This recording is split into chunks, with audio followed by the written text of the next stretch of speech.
Salut, c'est Germain de chez K2, donc je vais vous présenter la gamme Backside 11-12, donc la gamme de l'année prochaine, donc qui s'élargit avec un quatrième ski.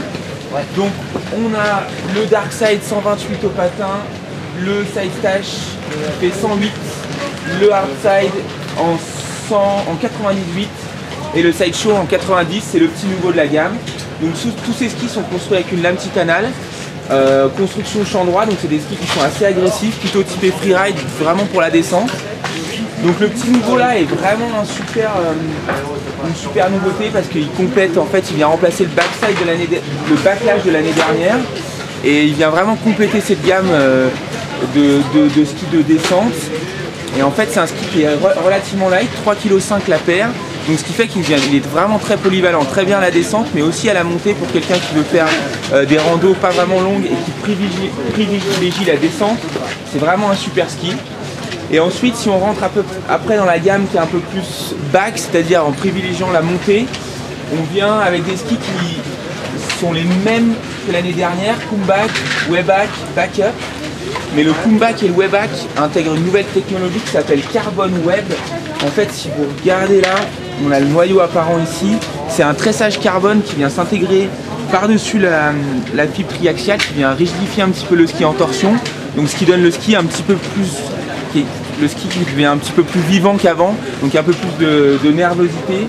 Donc ça c'est vraiment un bon atout je pense, surtout que ça ne rajoute aucun poids au ski. Le ski reste vraiment toujours aussi light.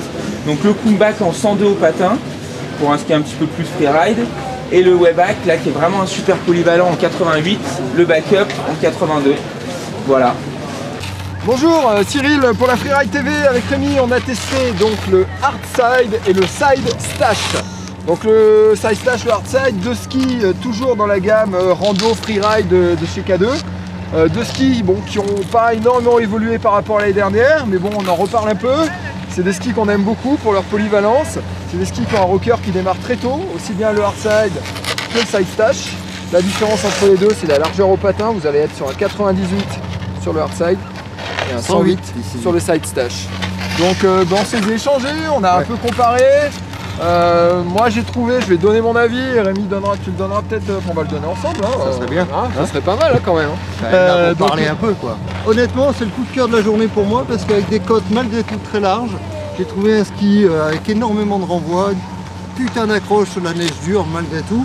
Et les quelques petits sauts que je suis allé faire dans les bois là où il n'y avait personne, voilà, c'est d'une facilité étonnante. Ça porte, ça accroche, ça tourne, c'est bien. J'adore.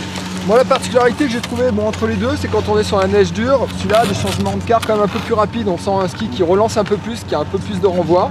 Par contre c'est vrai que dès qu'on va vite, on est largement aussi stable à grande vitesse avec le Side Stash, même sur le dur, malgré le plus de largeur.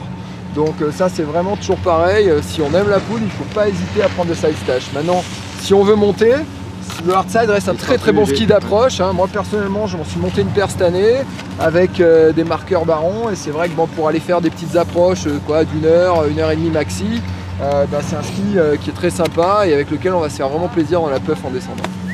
Allez, voilà. Éclatez-vous dans la puff, allez-y, éclatez-vous. Yeah.